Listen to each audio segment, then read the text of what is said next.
नमस्कार. शिवसेना पक्षाच्या सर्व योजना तळागाळातील लोकांपर्यंत पोहोचवण्यासाठी मी एक कार्यालय सुरू केलं होतं आणि त्या ठिकाणी या सगळ्या योजना मी चालू केल्या. परंतु शिवसेनेने एक निष्ठावंत कार्यकर्ता डावलून आयरामांना या ठिकाणी संधी दिली. जे माझ्या सोबत होते त्यांना मी कायम जवळ ठेवलं, त्यांना मी सगळ्या गोष्टी मार्गदर्शन केलं की भाऊ तुम्ही या ठिकाणी या, आपण हे असं केलं पाहिजे तसं केलं पाहिजे. ते मित्रांनी सुद्धा माझा गळा कापला आणि ऐन टायमावरती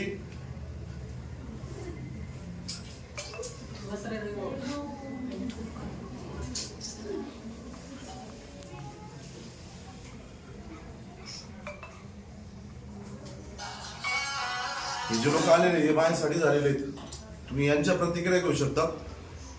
यांनी मी पूर्ण सकुटुंब सपरिवार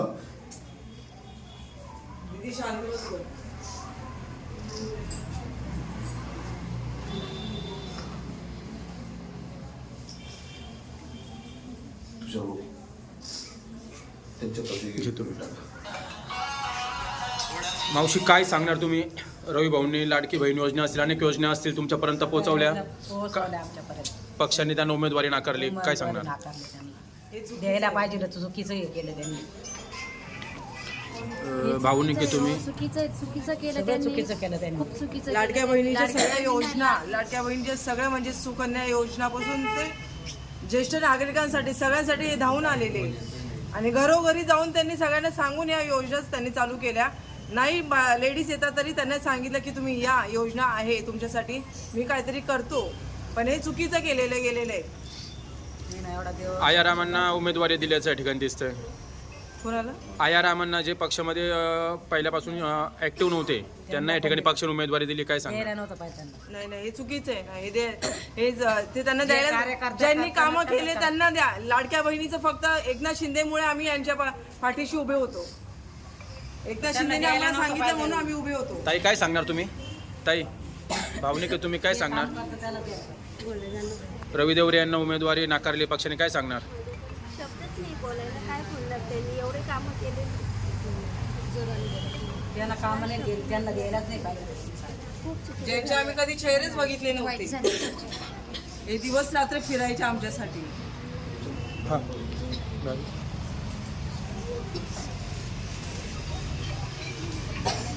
भुगे पड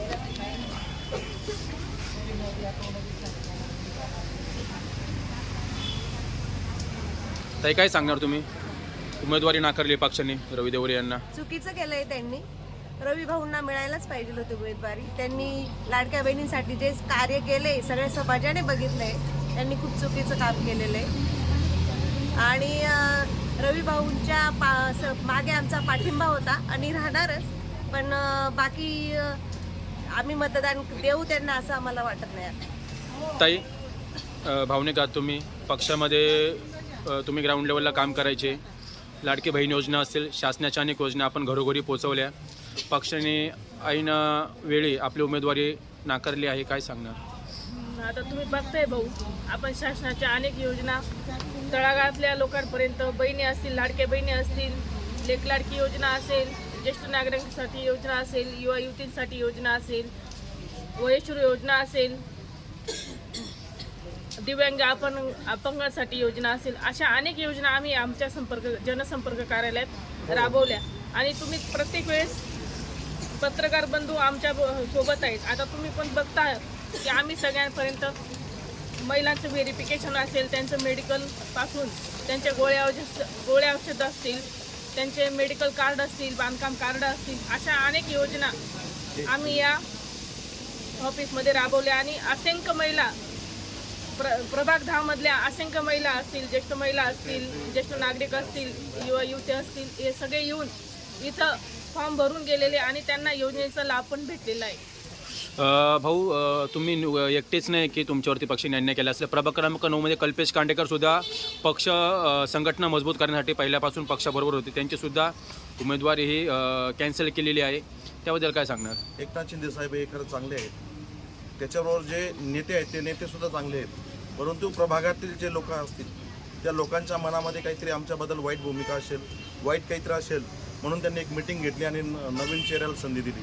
परंतु जुन्या व्यक्तीला जर सांभाळून घेतलं असतं, माझ्यासारखा गरीब व्यक्ती जर तुम्ही सांभाळला असता तर निश्चितच तुम्हाला मदत झाली असती. परंतु याच गरिबाचा पाय पडण्यासाठी परत येऊ नका ही एक विनंती करतो मी त्यांना. या न्यूजच्या माध्यमातून त्यांना सांगतो की तुम्ही आमच्यापर्यंत येऊ नका आणि कुठल्याही नेत्याला आम्हाला माघार घ्या असं सांगू नका. जर तुमच्यामध्ये दम असेल, धमक असेल तर तुम्ही निवडणूक लढा. आणि नाशिक जिल्हा हा कायद्याचा बालेकिल्ला आहे हे तुम्हाला माहितीच आहे. जर मला इथे धमकवण्याचा प्रयत्न केला किंवा माझ्याजवळ येण्याचा प्रयत्न केला तर कायदा माझ्या बाजूने आहे आणि मी दाखवून देईल कायद्याची भूमिका काय असते.